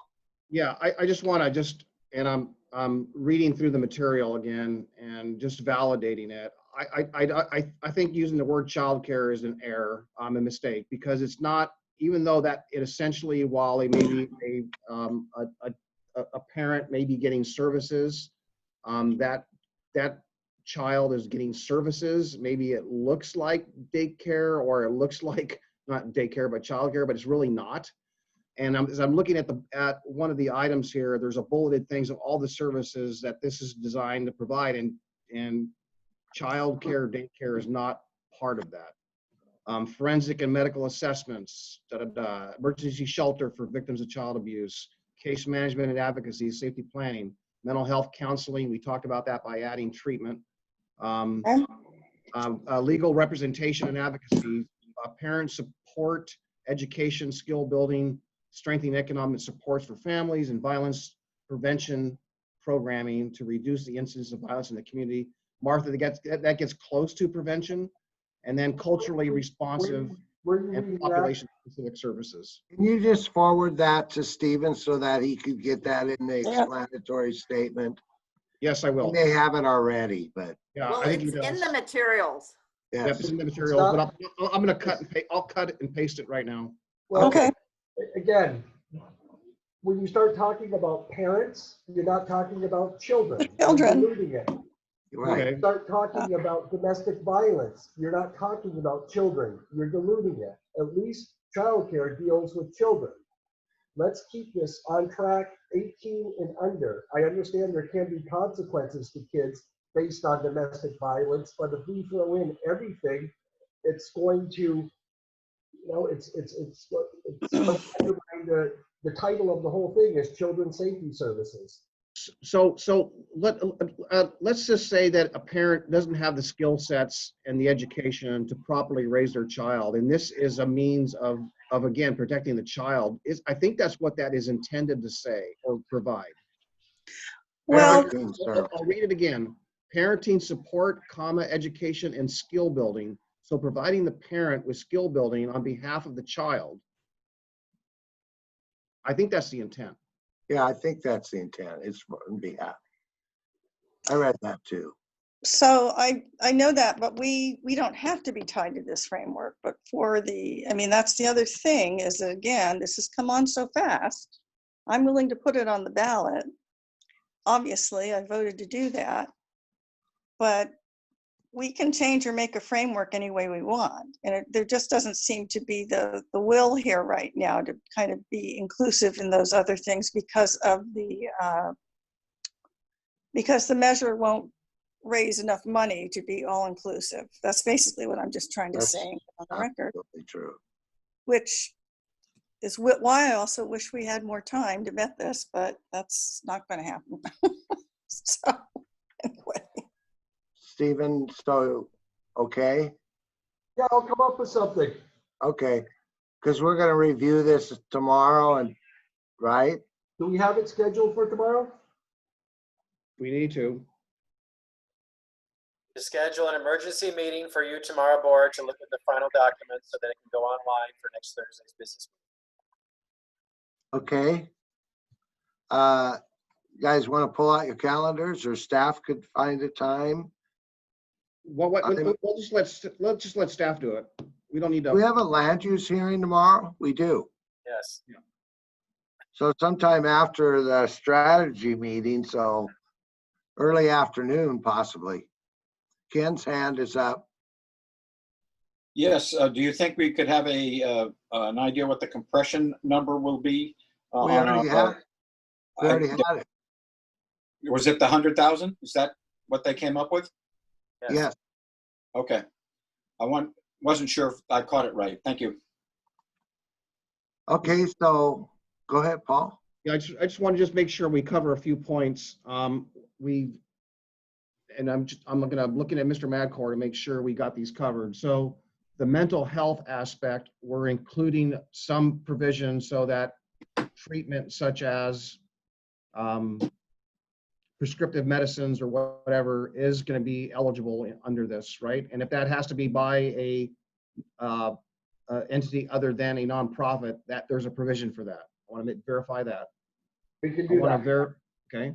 I want to verify that that there will be performance measures that that any of these entities and dollars that are assigned to, there will be performance measures in which they need to furnish financials. They're subject to audits that the county will perform, and so on.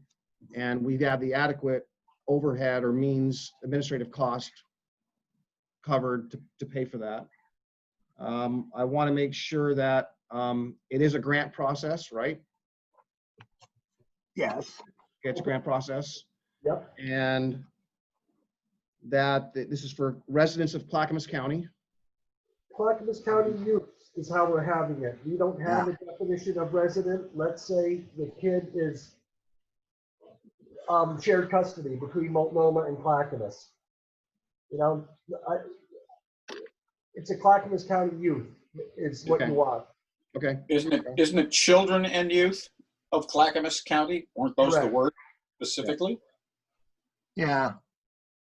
Well, when you have limited words on all of these, we're trying to be as concise as possible without being repetitive. We could do the beefing up in the explanatory statement. The summary is very strict, 175. We're already exceeding it, so we'll come up with something. Okay. And I think, and then we discussed the admin costs of being estimated between 7 to 8. And I don't know if you all want to put a cap in there, but that might be helpful, that there is a safe cap, but I don't know if we want to touch that or leave it alone. I think having a little bit of safety, but I think there's also harm that if too much money is assigned to that kind of might distract away from getting a positive vote if there's too much money listed there. So I understand that. We're at 7 right now. Okay, so shall we let staff set a time for tomorrow? Please try to make it in the early morning or early afternoon. Right. Early morning. Early morning's my preference. Martha likes 5:30. I'll be there at 8:30 as usual. Okay. Well, we could before the land use hearing, which should really be pretty short. Not that I've decided. We have EMT tomorrow. I think I'm probably going to miss it, Gary. Is it 2 hours? EMT is 2 hours. I suggest you do this meeting right after your land use hearing because you'll all be together. So just do it Okay. immediately after that. What time is that? 9:30. Starts at 9:30. What time? 9:30. I just want to just say that, I think there's a lot of the points and a lot of what's occurred and maybe a lot of the outreach that we coulda, woulda, shoulda done, all the points, a lot of things that Martha's raised are extremely valid. I share a lot of those concerns. And this has not been easy for me, knowing that we didn't have as much outreach and involvement on the front end of this. And I'm concerned that somehow we're forgetting something or we're leaving something. I feel kind of hasty, that in a sense it feels like we're moving pretty fast and we're bound to make mistakes.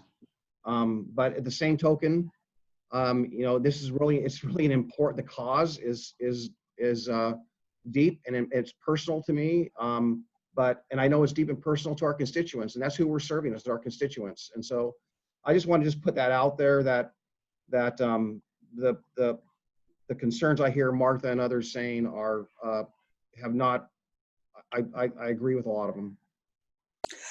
Well, and I just want to add, that's been part of my angst with all of this, because we have not, because a number of these nonprofits like Clackamas Workforce Partnership and other groups are supporting this. And my fear is they will not have access or even an opportunity for access to these dollars when one of the key areas that we need dollars for is adequate universal childcare. Yeah. And so that's why I'm worried about the narrowness of this. I am worried because I think it went way too quickly. I think we had specific groups working on it that I've always supported.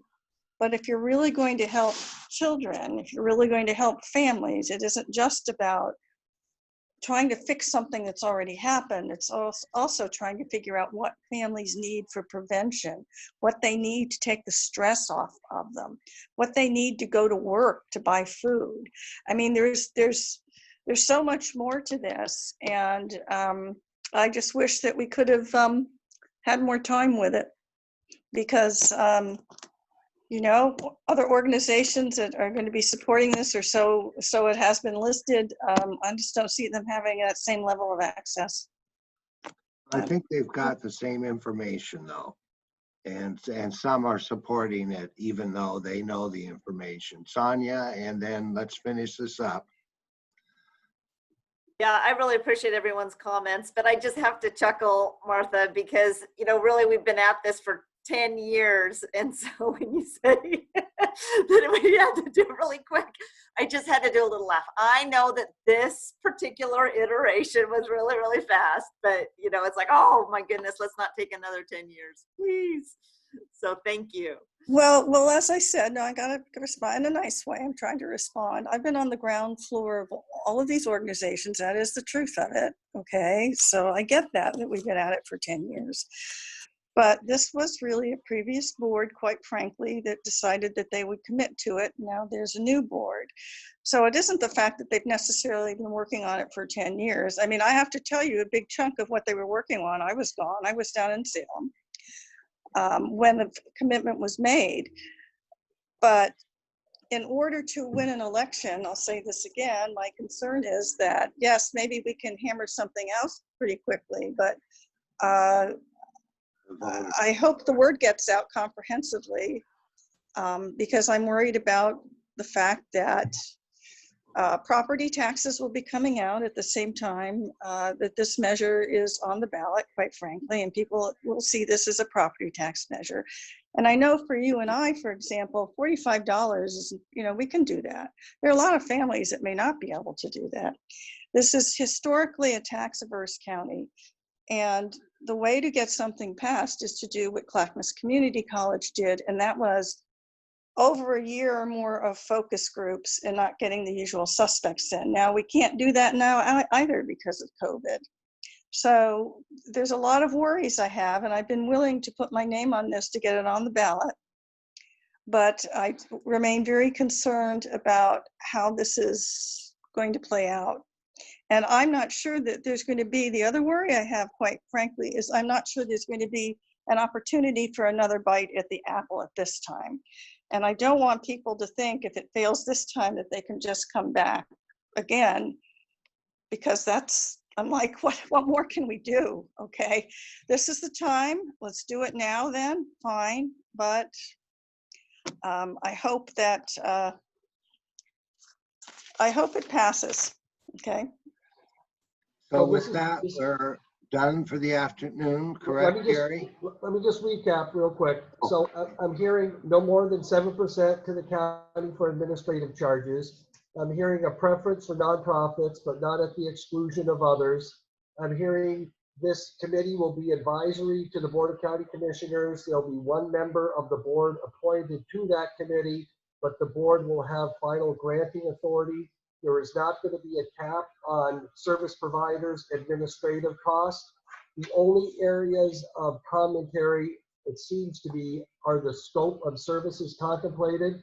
So when we give you this next round, I would encourage you to direct your attention to the scope of services to see if that captures what you anticipate being the services provided. I would encourage you to think broadly, so this language doesn't constrict you. Times might change, services might change. You got 5 years commitment. So that's the area you should probably focus on because it sounds like everything else you agreed to. Sound like a plan? Sounds like a plan. Good. I'll get something to you. So I just want to add a couple of things. One thing, you know, I just want to comment that our staff, you know, is working really hard to bring people back to the office. And when you do that, that means we have to figure out a childcare solution. So our folks have been working really hard. And I was on a meeting with Martha the other day, a strategy meeting, and I was amazed at the work that these folks are doing. So this is a big lift, and I have to thank Gary and Stephen and the other departments who were numerous who put work in on this. And the work that you guys have done, thank you. The voters are going to make the decision in the end. And I'm also proud of the folks who are behind this measure. I assure you they are going to work hard to make this bring information to the community. If they don't, there's no question in my mind they will. So I want to thank all you for the Herculean effort that we have gone through, and especially staff. So with that, anything else, Gary? Done until tomorrow. All right. Thank you. See you in the morning. All right. Bye.